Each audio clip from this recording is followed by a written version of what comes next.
So you've just been offered your first teaching position at an international school and you're ready to sign on the dotted line of your international contract. However, international contracts do work a little bit differently to local teaching contracts, so it's important for you to know what you're signing on for.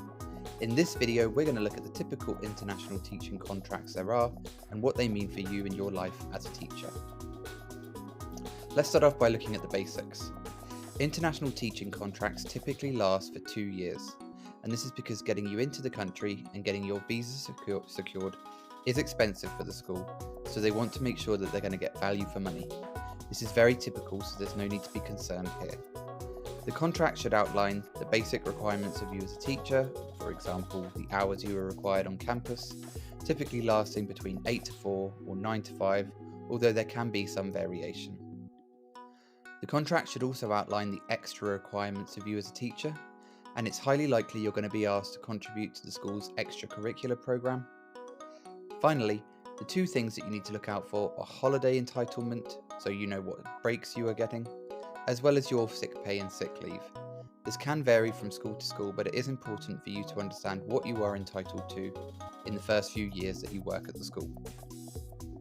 Now, a large part of that contract is going to be the benefits, and there are many to look out for.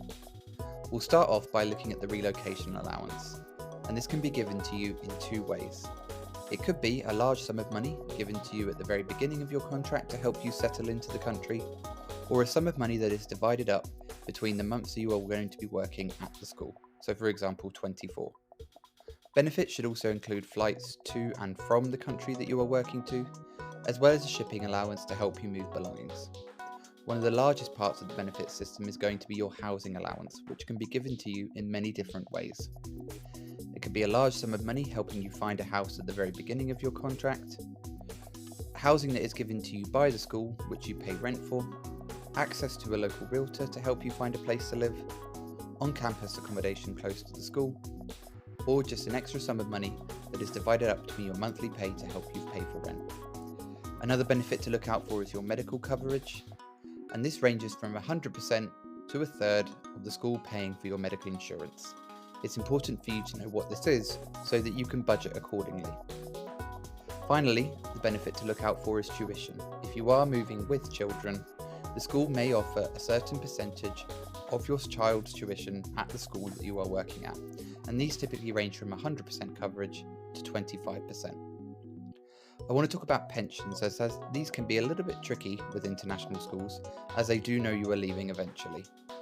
Pensions can be hard to access, so it's important that you ask the following two questions before you sign the contract. The first question that you need to ask is how will you access that pension when you leave? And then the second question will be, do you access 100%? For example, one of my international schools I only worked 2 years at, which meant I was only entitled to 50% of that pension when I left. Now, I want to talk quickly about breaking contract.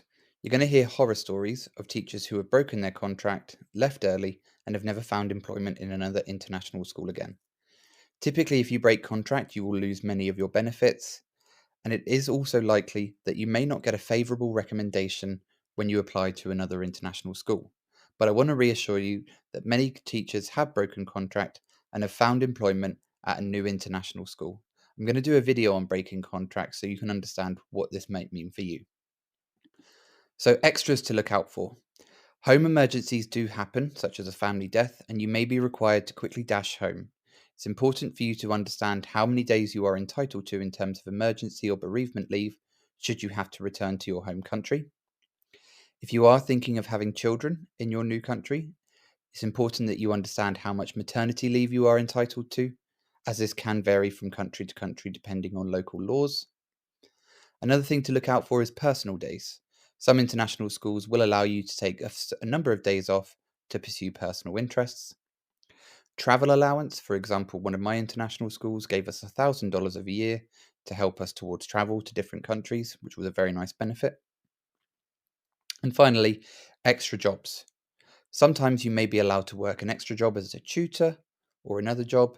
However, some countries forbid you from working in any other job than the international school you're working at. So do look out for that. The best thing to do is read the fine print and also give it to someone else who is versed in contracts so that they can read through and make sure that there's nothing out of the ordinary. This is something that I always do when I'm offered a teaching contract, and I found it to be really useful. That's everything for now. Congratulations on your new teaching position. If you like this video, hit like, hit subscribe to find more content about the world of international school teaching and how to learn more about being the best international school teacher you can be.